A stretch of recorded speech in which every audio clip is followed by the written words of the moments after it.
5 minute बोले बहुत है, क्योंकि जम्मू कश्मीर में सीटें भी 5 ही है, 4 तो मेरे पास सही है, 1 मिनट बाबा जी का ले लेंगे।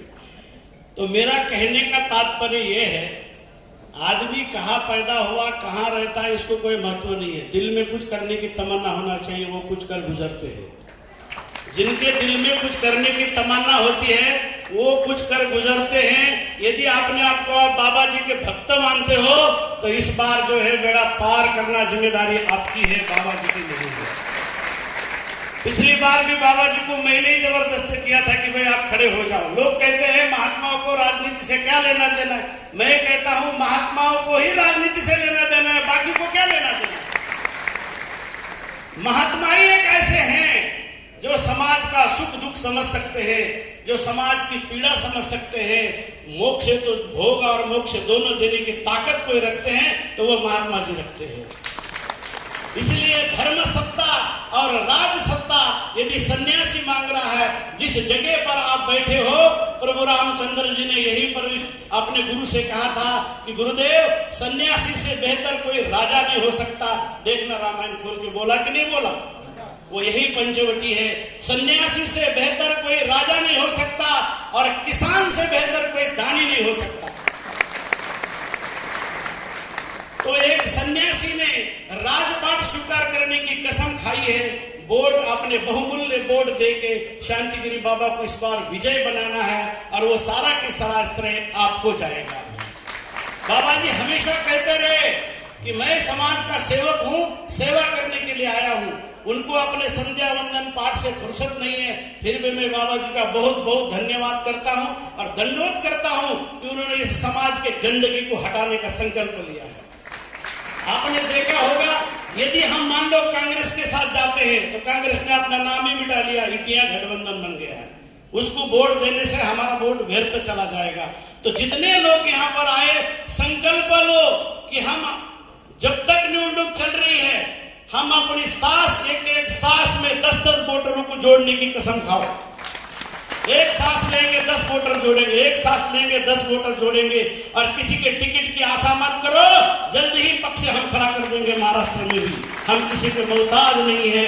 जनार्दन स्वामी जी की कृपा रहेगी। इस बार हम खासदार की 1 सीट लड़ रहे, हो सकता है 5 साल के बाद महाराष्ट्र की सारी खासदार की सीटें हम लड़ेंगे। तो महाराष्ट्र में सीएम कैसा चाहिए? महाराष्ट्र में सीएम कैसा चाहिए? शांतिगिरी बाबा जी जैसा चाहिए, महात्मा जी जैसा चाहिए, त्यागी चाहिए। जहां त्याग है वहां ईश्वर है और आप सब लोग ईश्वर सानिध्य में रहते हैं। मैं जम्मू कश्मीर से अपना परिचार छोड़ के आया, इसीलिए आया कि बाबा जी को मेरा प्रेम है, बहुत स्नेह है और मुझे पता है इस बार बाबा जी सीट निकल रहे, तभी मैं आया। हाँ, माता वैष्णो देवी ने मुझे बता दिया कि बाबा जी सीट जीत रहे हैं, आप जाओ, आपकी कोई बेइज्जती नहीं होगी। और मैं जहाँ जाता हूँ वो कार्य अवश्य सक्सेसफुल होता है, इसके लिए कश्मीर उदाहरण है। मैं संकल्प लेके गया था 370 हटेगी, 35 हटेगी, राम मंदिर बनेगा। मेरे टांग में गोली लगी कार सेवा में। देखो संघर्ष जरूरी है, तो संघर्ष में विजय है। आप लोगों से यही प्रार्थना है कि ज्यादा से ज्यादा प्रचार पर ध्यान दे। और आप जो है यही संध्या है, यही वंदन है, यही पूजा है, यही आरती है। नहीं होगी संध्या तो कोई बात नहीं, ईश्वर को पता है ये राज धर्म भी सबसे बड़ा धर्म है। नहीं तो 5 साल तक पछताना पड़ेगा, 5 साल तक पछता पड़ेगा। स्थानीय गवर्नमेंट बदलती रहती है, कोई इधर चला जाता, कोई उधर चला जाता, कोई उधर चला जाता, कोई इधर चला आता है। और हम गांव में कट्टरता लेते, मैं कांग्रेस का हूं, मैं एनसी का हूं, मैं पीडीपी का हूं, मैं बीजेपी का हूं। अरे कायकुतान वो सारे इकट्ठे बैठ के चट्टे बट्टे हैं, एक ही थाली में बैठ के खाते हैं। तुम क्यों लड़ते हो? तुम अपने बाबा के चरणों में अपना वोट समर्पित करो और आने वाले साल राजनीति का शुद्धिकरण करो। जल्दी ही नया पक्ष लेके हम महाराष्ट्र में आएंगे और विधानसभा की भी सारी सीटें लड़ेंगे, 1 और 2 क्या। और सब बाबा जी भक्त परिवार से बनेंगे। विधानसभा भरेगी लाल गमछे से और लाल कुर्ते से। और फिर क्या, हमारा लाली मेरे लाल की जित देखूं तो लाल, मैं लाली देखन गई मैं भी हो गई लाल। यदि आप बाबा जी के लाल हैं तो आपने अपना ज्यादा से ज्यादा परिश्रम करके वोट को इकट्ठा करना है और बाबा जी के झोले में डालना है।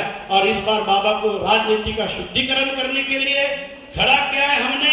ये बाबा जी की जीत नहीं है, ना बाबा जी की हार है। हमने पहले भी बोला, आज भी बोल रहे हैं, आगे भी बोलेंगे। ये आपकी जीत और आपके हार का सवाल है। इसलिए छोड़ो कि महात्मा ने क्या करना है नहीं करना है, वो गृहस्थी में गृहस्थ में रह के थोड़ी ज्ञान दोगे। महात्मा जी को खुद पता है।